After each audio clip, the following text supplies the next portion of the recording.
Bonsoir à tous, bienvenue sur le plateau de la Grande Team. Très heureuse de vous retrouver pour ces 90 minutes qu'on va passer ensemble à parler de tout ce qui fait l'actualité sportive.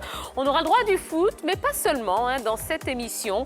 Beaucoup de sujets pour lesquels on n'est pas forcément d'accord, oui. Mais vous savez que ce qui fait la force de la Grande Team, c'est la liberté d'expression. On a une équipe qui est là, qui est prête à partager un maximum d'informations avec vous. Une superbe team présidée, ou capitanée, pourquoi pas, par notre Roger Stéphane.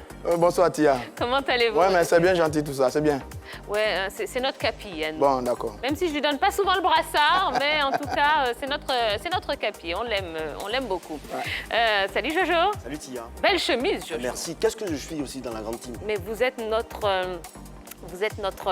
Trouvez le nom. Notre libéraux. Ah ouais. Voilà. Le libéraux, il ne vaut rien. Mais il est très important, le libéraux. Ah, moi, je vais être le gardien. Le gardien, ça me va. D'accord. Ouais, parce que je garde toutes les informations ici. Ah bon, ça c'est sûr. Je ne me crois jamais, mais j'ai tout. Sauf les informations du village. Ça, vous ne les gardez pas, généralement. Mais bon. Je dois libérer les informations du village comme un libéraux. Voilà. Ah oui, c'est sûr. C'est pour ça que je vous appelle notre libéraux.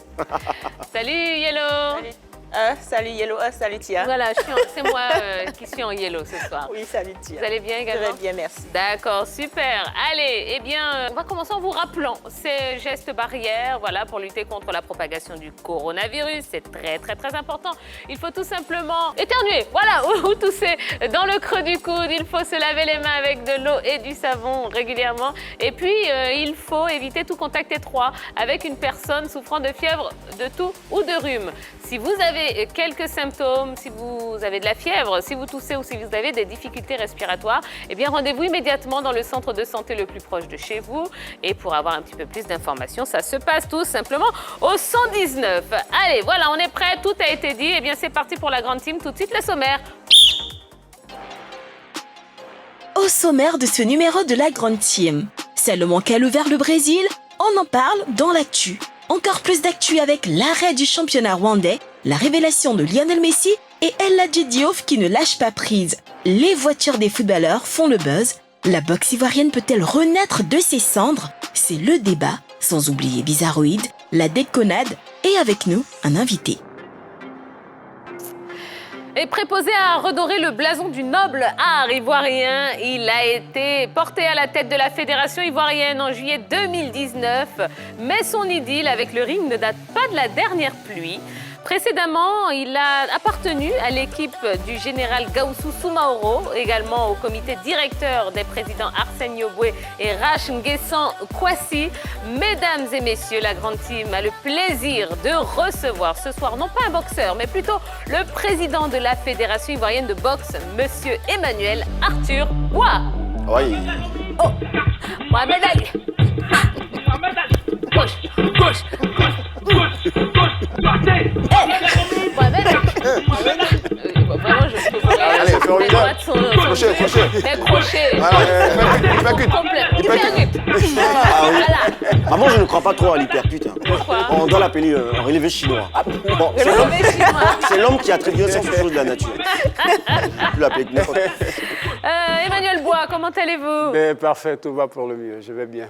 Bon, on est content de vous recevoir. C'est partagé. Et grâce à vous, on va parler de boxe ce soir. On va essayer. Bon, très bien. Alors, justement, on est dans un pays où le football est quand même roi, on est bien d'accord pour le dire. Qu'est-ce qui vous a attiré vers ce sport qu'est la boxe?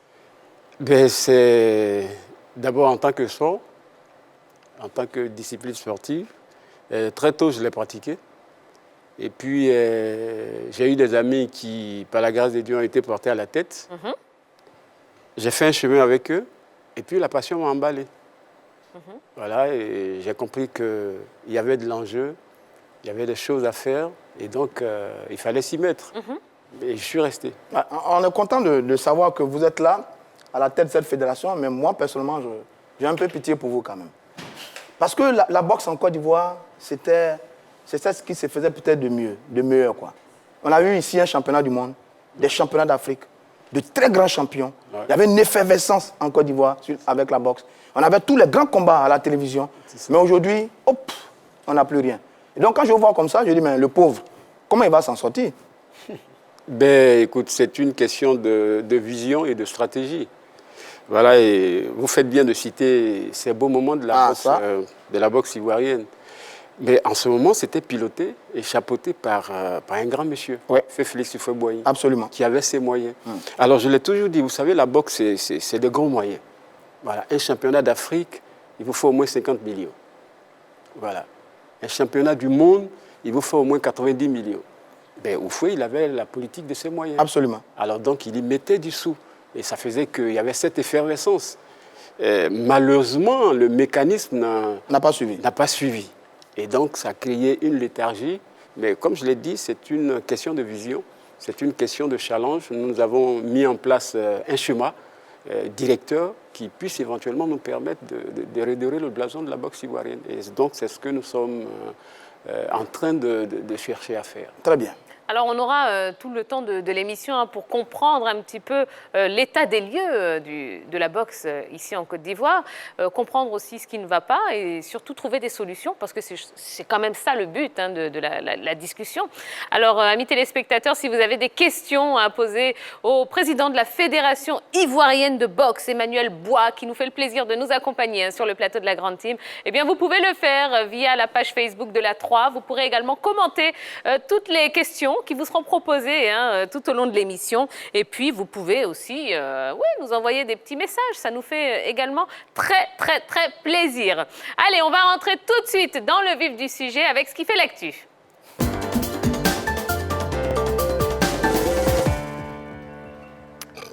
Et dans l'actu, on parle de notre compatriote Salomon Kalou. À 34 ans, la fin de carrière approche pour Salomon Kalou. Bientôt en fin de contrat du côté de l'Allemagne, eh bien, le joueur ivoirien est annoncé du côté du Brésil. Ah, le Brésil pour Salomon Kalou. Ouais, pourquoi pas, pourquoi pas.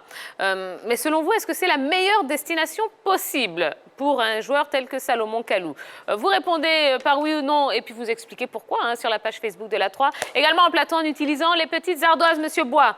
Donc, le Brésil, est-ce que c'est la meilleure destination pour Salomon Kalou? Oui ou non? Voilà, on utilise les petites ardoises. Et ça, on ne triche pas. Sachant que y a quand même des clubs de France, des clubs des États-Unis, la MLS, qui sont les traces de notre Salomon Kalou. Allez, on y va. Donc j'ai dit oui et j'ai dit non. Monsieur Bois, on commence par vous. Ah ben oui, parce que je pense qu'il a de la valeur à revendre. S'il a choisi la destination, il a peut-être ses objectifs.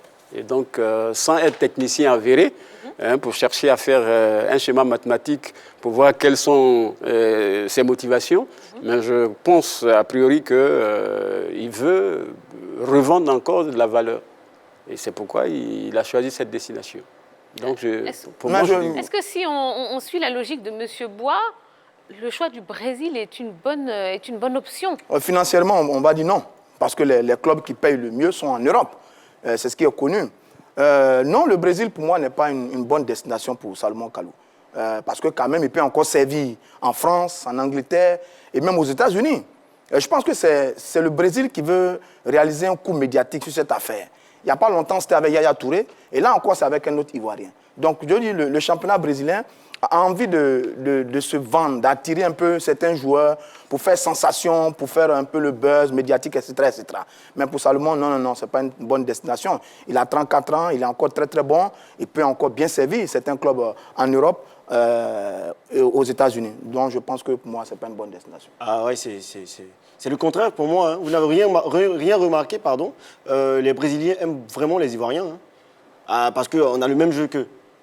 On voit avec un Zezeto, c'est les mêmes noms, Zezeto, Gervinho, Calunho, il y a Popito, c'est les mêmes. Secreto. Secreto, le même style de jeu. Secreto. Mais bien sûr, ça sera parfait de voir un Ivoirien au Brésil parce que c'est les mêmes jeux, tout se ressemble en même temps, avec le nom des joueurs, avec le jeu sur le terrain. Bien donc sûr. ils se sentiront à domicile. Effectivement, les Ivoiriens qui me regardent savent de quoi je parle. Ok. Les Ivoiriens brésiliens. Ah, mais les Ivoiriens qui sont à la maison. Yellow. J'ai dit non parce que le championnat brésilien ou les clubs brésiliens ne font plus rêver.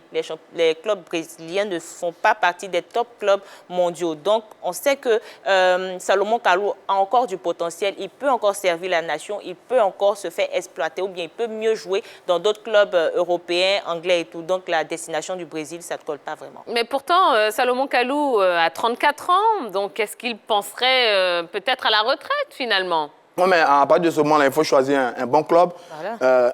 réaliser un dernier bon coup aux États-Unis avec un bon petit salaire, le temps de bien sortir. Mais je dis, c'est le Brésil un peu qui veut faire du beurre. Ça a été le cas en Uruguay avec le Togolais Emmanuel Adebayor. Mais il peut encore servir. Je le vois bien aux États-Unis.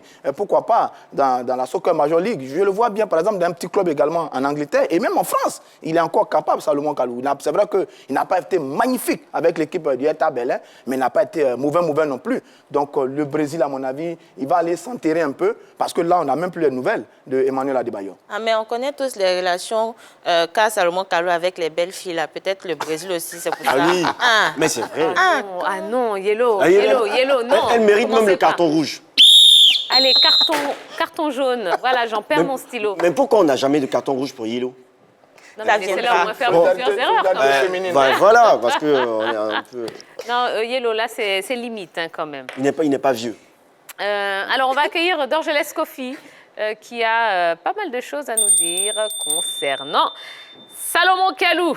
Salut, Dorgelès Kofi. Comment allez-vous? Je vais très bien. Bonsoir Tia. Bonsoir la famille. Salut. Bonsoir, Angeles. Ah, Allez. l'avion n'a plus d'essence, hein? J'aime bien les ateliers. Ah. Ouais, très important. On va regarder les statistiques de Salomon Kalou. Il a commencé aux Pays-Bas du côté du Feyenoord Rotterdam entre 2003 et 2006. Il a marqué 42 buts en 76 matchs. L'autre club de Rotterdam, bien sûr, il est allé là-bas en prêt. Janvier-juin 2004, il a marqué 4 buts en 17 matchs. À Chelsea, entre 2006 et 2012, 60 buts en 245 matchs. Avec Lille, entre 2012 et 2014, 34 buts en 80 matchs.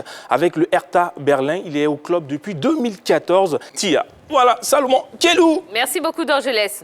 Alors, il y a Seydou Doumbia hein, qui avait indiqué qu'il pourrait revenir jouer en Côte d'Ivoire pour terminer sa carrière. Ce serait bien quand même qu'un Salomon Kalou nous fasse ça. Hein? Ah, oui. C'est ça? Moi, je le vois bien à la FAD. Oui. Ouais. Ah, mais c'est Ah, cool. Moi, je le Pourquoi vois à la pas? FAD. Pourquoi pas? Ah bah oui, j'aimerais bien. Oui, ça a bien marché dans les années 90 avec la SEC. Quand Maître Jonien a fait revenir 3 joueurs, Gadi Seli, BD Games et... Ah, j'ai oublié le nom du troisième. C'est pas Cléto. Non, pas c'est Mais vous m'avez donné le même nom. Vraiment, je vous redonne le nom. Et Aboulaye Traoré. Ben, vous l'avez provoqué, voilà. Oui. Très bien, Jojo. Et Aboulaye Traoré. Oui. Ça avait bien marché. On a tous aimé le championnat. Il y avait des stars, ça marchait bien. Donc là, si ces garçons veulent revenir, mais ce serait parfait. Parce que d'ailleurs, c'est l'un des éléments qui nous manque en ce moment. Il n'y a plus de grands bonhommes dans notre football. Il n'y a plus de grands noms, il n'y a plus de génies, il n'y a plus de grands messieurs pour captiver le public. S'il revient, mais c'est parfait. Mais par contre, jouer à la FAD, ça va être compliqué hein, parce qu'il y a la SEC qui est là. Bon. Non, vous voyez toujours ASEC, Africa. Africa. Non, Oui. l'USC Bassam. Voilà, non, moi voilà. je vote Je pour pense Bassam. au WAC même. Oui, moi aussi, je pense à Lago KFC. Quoi? À qui? Lago KFC. Lago KFC. Ah bah, je prononce bien, non? Lago KFC. Oui, c'est bon. Ah bah oui. La Goki FC, la Côte FC également. Ah bien sûr. Bravo.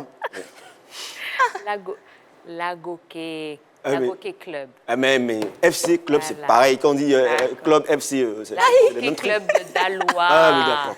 C'est- D'accord, de Répétez Daloa. après moi, Lagoké Club de Daloa. Lago Club de... Mais pourquoi on me fait tout répéter ici? C'est vous qui avez toutes les entrepire. informations. Eh ben voilà, donc on va signer une pétition pour faire revenir Salomon Kalou dans le championnat ivoirien. Qu'est-ce que vous en pensez? On commence même dès aujourd'hui. Eh ben voilà. Allez. Allez, c'est ce qu'on pouvait vous dire hein, concernant le destin probable de Salomon Kalou.